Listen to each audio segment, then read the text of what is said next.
Leyendas de mi tierra, de Antonio Díaz Villamil.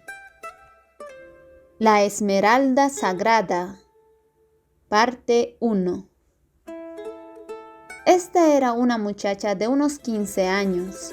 Pertenecía a una noblísima familia del Cusco y había sido elegida por el Inca Huáscar para que fuera a formar parte del Ajiahuasi, el monasterio de las vírgenes escogidas, que debían alejarse para siempre del mundo y ser las fieles sacerdotisas del más venerado templo dedicado al Padre Sol. La niña, orgullosa y alegre por la marcada distinción que había merecido, se despidió de sus padres y amigas. Enseguida, celosamente custodiada por los comisionados que había nombrado el soberano, se dejó conducir a la isla que se encuentra en el centro del lago Titicaca. Pasaron largos años sin que nada extraordinario ocurriera en la isla. Las 100 doncellas que formaban el Ajiahuasi, bajo la celosa autoridad de la abadesa, cumplían fielmente todos sus deberes.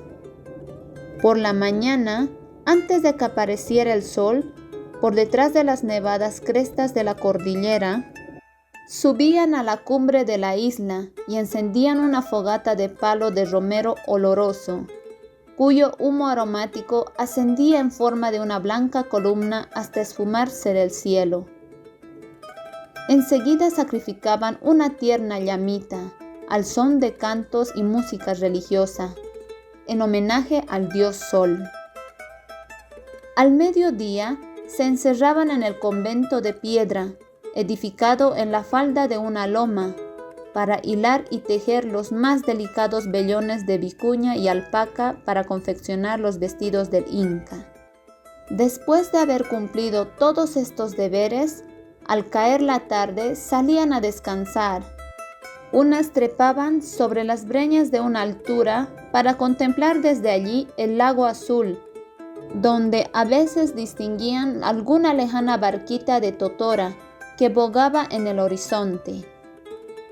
Otras bajaban a las orillas del lago a pasear por la arena de la playa en grupos, ya sea para jugar con las nacaradas conchitas que recogían o para relatarse historias y hazañas de la vida y conquistas de sus ilustres monarcas.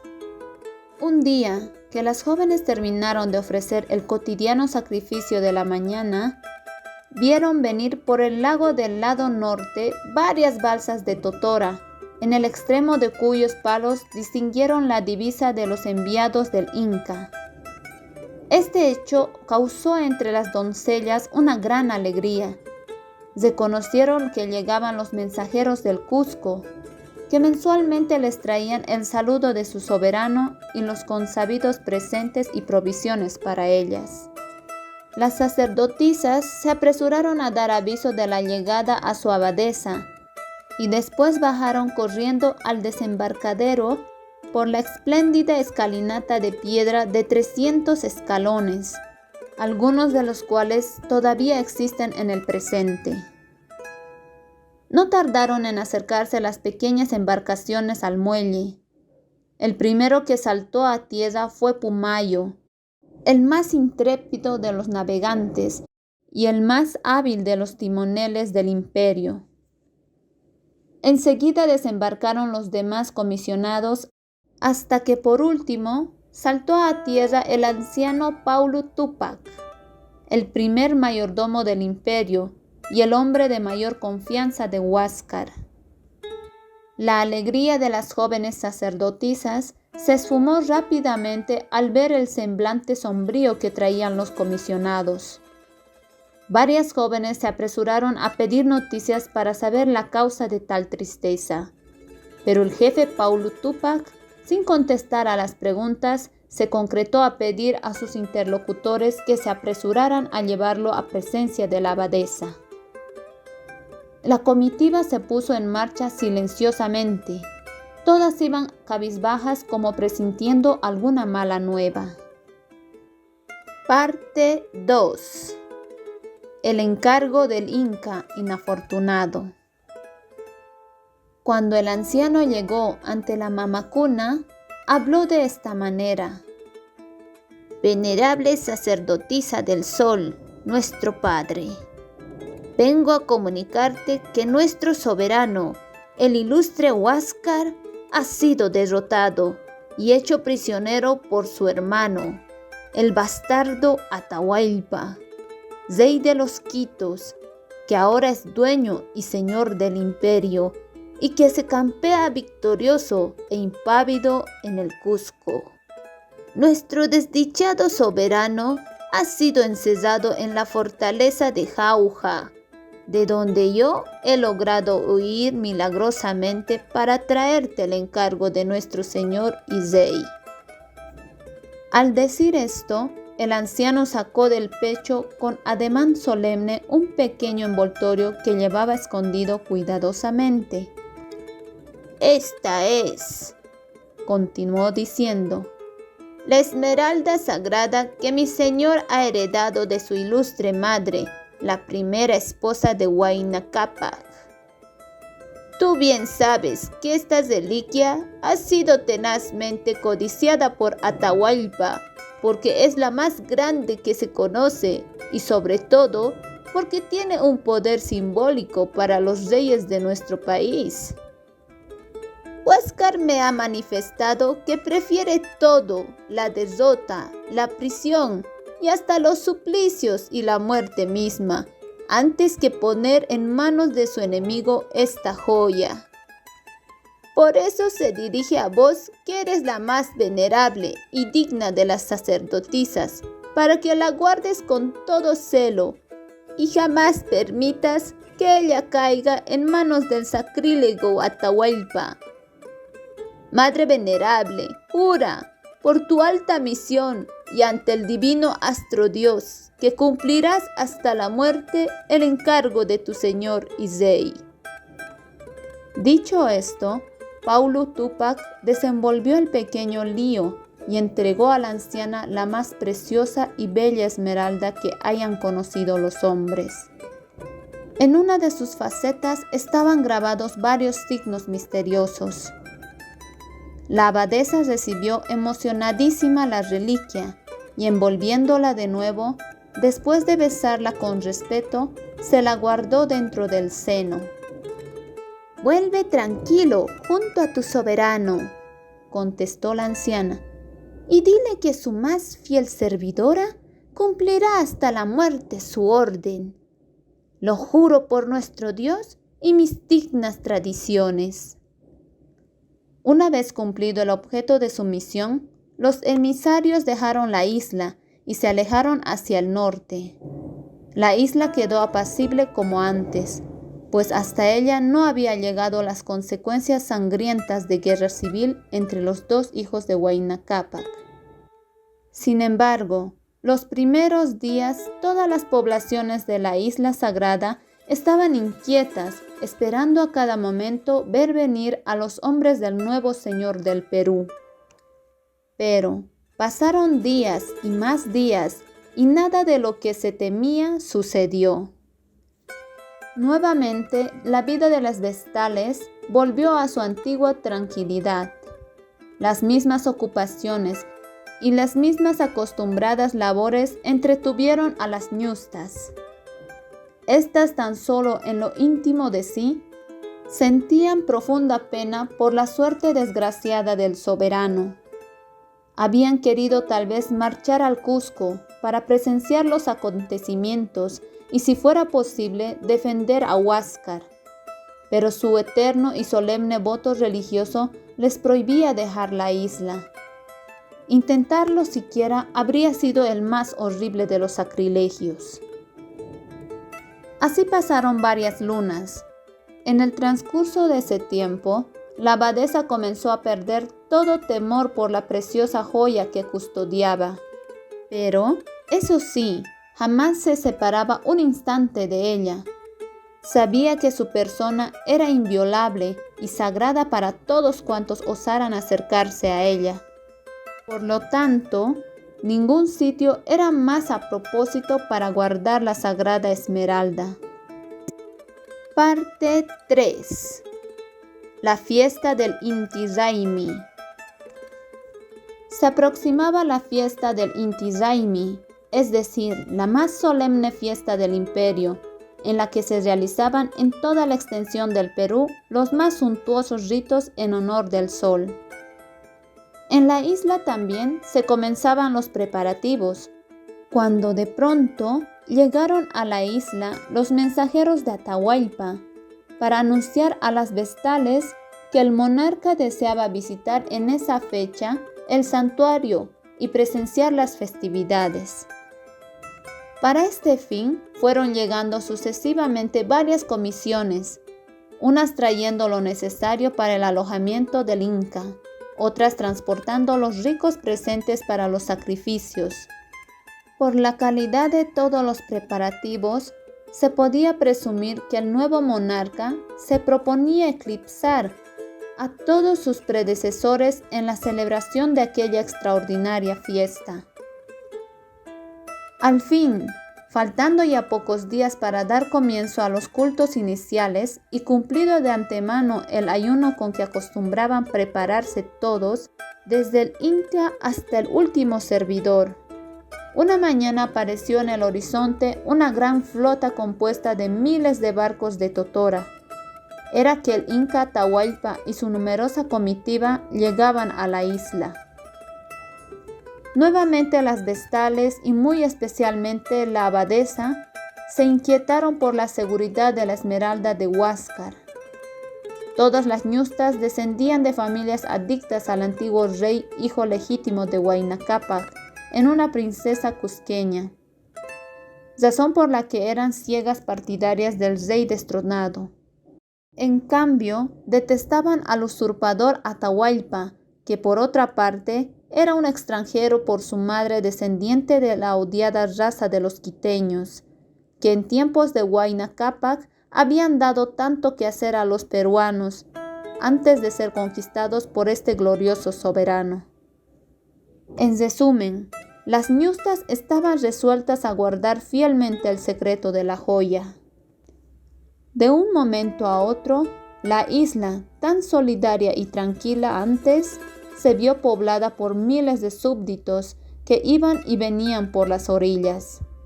Discurrían a lo largo de los senderos o trepaban por las lomas, los unos de paseo y los otros cumpliendo fielmente y con presteza las órdenes recibidas con objeto de terminar los preparativos.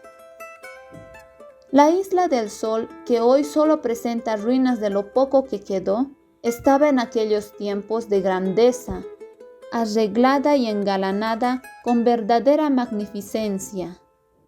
Desde el cómodo embarcadero, hecho con inmensos bloques de piedra labrada, partía hacia la cumbre montañosa de la isla una espléndida escalinata de piedra formada por más de 300 escalones. Estaba sombreada por ambos lados por coposos árboles que inclinaban sobre la escalera sus verdes ramas para darle sombra durante el día y abrigo durante la noche contra el helado viento del lago. A los 180 escalones se hallaba una preciosa fuente también de piedra que hasta ahora lanza sus 3 gruesos surtidores de agua fresca y cristalina.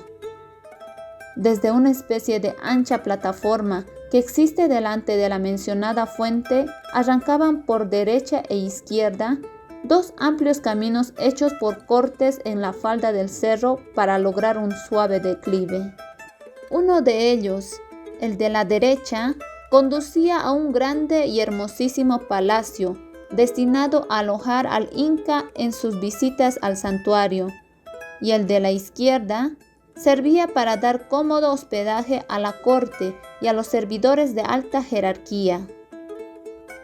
En lo alto, donde terminaba la escalinata, estaba el monasterio de las Vestales.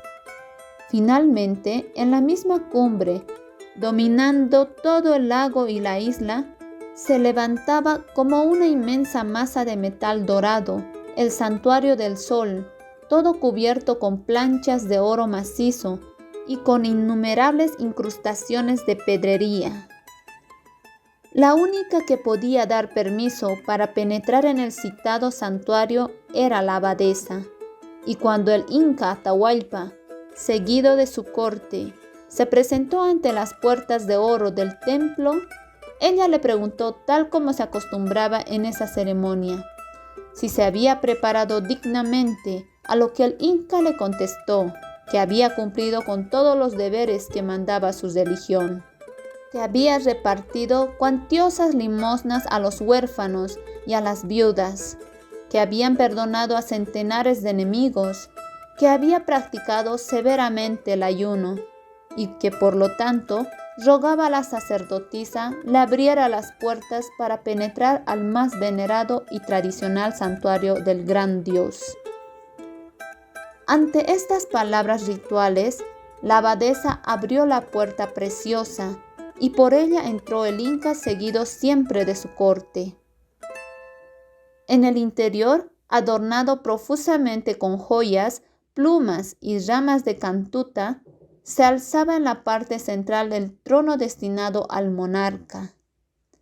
Allí tomó asiento Atahualpa y fue rodeado de sus servidores. Casi al mismo tiempo comenzó la ceremonia.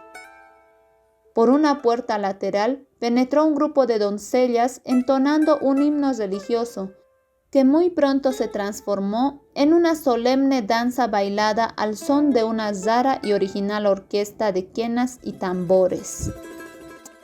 Parte 4.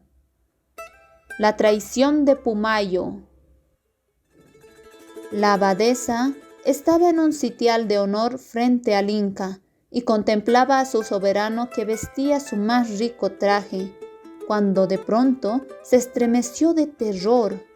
Era que junto a Atahualpa había reconocido a Pumayo, el piloto que en otro tiempo había venido con el mayordomo real para entregarle la esmeralda de Huáscar. Involuntariamente la anciana, impulsada por su misma emoción, se llevó las manos al pecho donde escondía la preciosa joya. Pumayo parece que se dio cuenta del ademán de la mamacuna, pues acercándose al Inca le habló secretamente al oído. El Inca inmediatamente miró el pecho de la sacerdotisa. Esta, adivinando las intenciones del monarca, se puso lívida y pareció morir de angustia. Estaba convencida de que Pumayo había hecho traición a su soberano Huáscar y había venido con Atahualpa para mostrarle dónde y quién guardaba la tan ambicionada joya. Desde ese momento, la abadesa buscaba ansiosamente entre sus vestales alguna de mayor confianza para pedirle ayuda. Al fin divisó a Huñaycusi, que era su preferida, y le hizo una imperceptible seña para que se acercara. La muchacha le comprendió y aprovechando de un momento en que las danzarinas se interponían entre ellas dos y el monarca, la joven recibió y escondió rápidamente el envoltorio que le pasó la anciana. Al mismo tiempo, oyó que ésta le decía con vehemencia que guardara la esmeralda, porque ya había sido descubierto en su propio seno por la mirada perspicaz del traidor. La vestal, al recibir y esconder en su pecho la esmeralda, le contestó: «Confía en mí, nadie me la arrebatará sin antes matarme». Con esto la abadesa quedó tranquilizada mientras procedía la ceremonia con toda la magnífica pompa con que se había iniciado. Apenas terminó la fiesta, el Inca ordenó a su comitiva que saliera del templo y fuera a esperarle en la explanada de abajo, manifestando que él quería quedarse para orar a solas a su Dios y Padre. Todos los servidores cumplieron fielmente la orden. El único que se quedó en el templo por su indicación fue Pumayo. En cuanto quedó vacío el templo, comprendió la abadesa que había llegado para ella el momento terrible, pero disimulando cuanto pudo su ansiedad, aguardó, rodeada de sus compañeras, a que se sucedieran los acontecimientos. No tardó Atahualpa en romper el silencio. «Venerable sacerdotisa», le dijo, «en este solemne día vengo a reclamar de ti que pongas en mis manos la esmeralda sagrada de mi padre, el glorioso Huayna Cápac, y que te ha sido enviada por mi hermano Huáscar». «Yo no la tengo, ni sé nada de ella, oh poderoso soberano», respondió con voz trémula la anciana. «Pumayo», dijo con voz severa el Inca, «¿oyes lo que dice?» «Ilustre señor e hijo del sol», se apresuró a responder servilmente el traidor, «yo soy testigo de que ella misma lo ha recibido del mayordomo de Huáscar y que ha ofrecido guardarlo fielmente». «Ya ves, anciana», añadió el Inca, «es inútil que lo niegues. ¿Dónde está la esmeralda? Entrégamela. Yo soy ahora su único y legítimo dueño. Mi hermano, el inepto y pretencioso Huáscar, es solo un pobre prisionero mío que jamás tuvo alma de gobernante». Parte 5. Suplicio de Mamacuna. Desde el comienzo del interrogatorio, Huiñaycusi se había ido deslizando disimuladamente hacia atrás, en pos de la puerta de salida. En cuanto pudo, salió rápidamente por ella. Llegó al campo y corrió pendiente abajo, hacia el extremo opuesto de la isla, al otro lado, donde se hallaban los palacios y el desembarcadero. Temerosa de que su huida hubiera sido notada por las gentes del Inca, revolvía a cada momento. Después de correr por algún tiempo por los campos de cultivo, tomó un estrecho sendero y por él llegó hasta un solitario promontorio. Buscó un sitio aparente y, arrodillándose, arañó furiosamente la tierra hasta hacer un hoyo bastante profundo, donde depositó el envoltorio que había dado su abadesa. Tapó enseguida el hueco e igualó la superficie para que no quedara ninguna señal de lo que había hecho. Cuando ya iba a levantarse, notó con asombro que el pasto verde que ella había arrancado para comenzar la excavación había vuelto a brotar al igual que el resto de la verdura, de tal modo que toda esa parte quedó perfectamente reverdecida y como si nadie la hubiese hollado siquiera. Este extraordinario suceso le dio a entender que los genios de la tierra le ayudaban en su misión, y muy contenta por ello, volvió lentamente al templo para ver lo que sucedía. Cuando penetró en el santuario, quedó aterrada ante un cuadro terrible.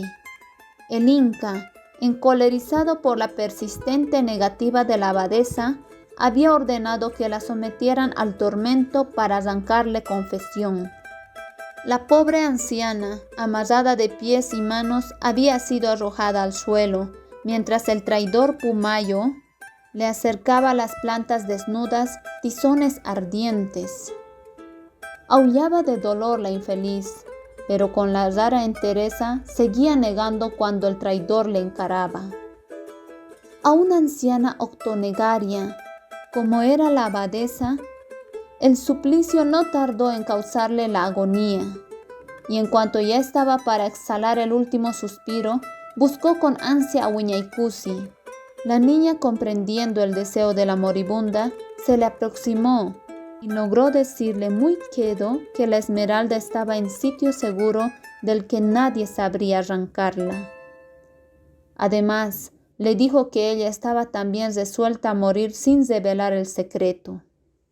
En medio de su misma agonía, la abadesa pareció sonreír de gozo y, bendiciendo a la heroica vestal, cerró los ojos para siempre. Así murió la anciana, sin que el cruel y ambicioso Atahualpa hubiera logrado su fin. Pero, resuelto a proseguir con mayor encarnizamiento, ordenó cerrar las puertas del templo para seguir los suplicios. Una después de otra fueron igualmente atormentadas todas las ñustas. Las pobres muchachas En cuanto sintieron que sus delicadas carnes se abrazaban con el fuego y a pesar de sus nobles propósitos, no tuvieron fuerzas suficientes para seguir negando y hablaron cuanto sabían al respecto. Pero con todo, el Inca no pudo lograr ningún dato cabal. Parte 6. Las pupilas de Huinaycusi. Viendo esto, Huinaycusi pensó que ella, igual y aún menor en resistencia que sus compañeras, pues era la más niña, tampoco podría callar lo que sabía ni resistir a la feroz prueba. Entonces tomó rápidamente una resolución digna del héroe más abnegado. Con su prendedor de oro en forma de cucharita, terminado con el otro extremo en una aguja, se sacó los ojos. Así, aunque hablara, no podría, ni aunque quisiera señalar el lugar en donde había escondido la esmeralda. En efecto, cuando le tocó el turno para ser torturada, sí, es verdad que confesó cuanto había hecho por esconder la joya. Cuando le pidieron que indicara el lugar, no pudo hacerlo. Llevó al monarca de un lado para el otro de la extensa isla, pero no pudo indicar con precisión el sitio. Por su parte, el monarca hizo revolver la tierra con sus servidores, pero en vano. La esmeralda de Huáscar había desaparecido misteriosamente. Atahualpa, ciego de furor, mandó dar muerte a todas las bestias y enseguida ordenó a sus súbditos que se prepararan para regresar inmediatamente al Cusco. La única que fue perdonada de la muerte fue Huinaycusi, pero era con el objeto de que marchara junto con el Inca a la capital para ser encerrada en un frío calabozo, mientras los hechiceros pudieran, mediante sus sortilegios y conjuros, devolverle la vista, y entonces se podría nuevamente volver a la isla a encontrar la esmeralda. Después de varias semanas de caminar hacia el norte, al fin llegaron el Inca y su comitiva a la capital. Casi inmediatamente fueron convocados todos los hechiceros y adivinos del imperio, los que después de una serie de conjuros y hechicerías lograron devolver la vista a Huinaycusi. Pero los ojos que restituyeron a la ñusta ya no servían para ver las cosas materiales del mundo. Aquellos eran unos ojos sobrenaturales que veían el porvenir y todo lo que ocurriera muy lejos de allí. Cuando el Inca supo que la ciega veía otra vez, se llenó de gran contento y ordenó que la niña fuera prestamente conducida a su presencia para obligarle a confesar en gran secreto. Huinaycusi se presentó ante su señor, pero su mirada era vaga y se perdía en la lejanía. Parecía un ser de otro mundo. Sus pupilas no miraban las cosas que le rodeaban, sino allá, lejos, de donde venía el porvenir. Y lo más extraordinario de todo fue que sus pupilas, que antes eran negras, se habían tornado verdes, muy verdes. Parecían dos bellísimas esmeraldas que despedían un misterioso fulgor. Parte 7. La profecía fatal. Cuando rogó el Inca que accediera a su deseo, ofreciéndole tentadoras recompensas si mostraba el lugar de la esmeralda perdida, la niña, con una voz solemne y un raro gesto de alucinada, le contestó: «Desdichado, esa esmeralda que buscas ha brotado en mis ojos, pero solamente para que a través de su cristal mágico vea y te advierta tu porvenir y tu destino». «¿Y cuál es mi destino, atrevida joven?», contestó asombrado y temeroso Atahualpa, quedando como magnetizado por las verdes pupilas de su interlocutora. «Morirás pronto. Gente extraña y codiciosa llegará a estas tierras y te arrancará tus tesoros y tu poder. Te engañarán como a un niño y después te matarán. Esto es lo que veo a través de mis verdes pupilas». Tal fue el anuncio de la aproximación de la expedición de Pizarro al Perú. Desde ese momento, Atahualpas, pusilánime y atormentado por su misma conciencia, esperaba su fin. Pero antes, para que no quedase su rival y hermano libre con la posibilidad de heredarle el trono, le mandó dar muerte en su prisión de la fortaleza de Jauja. Lo demás ya lo sabréis, queridos lectorcitos, al estudiar la historia del descubrimiento y la conquista de nuestro país por los españoles.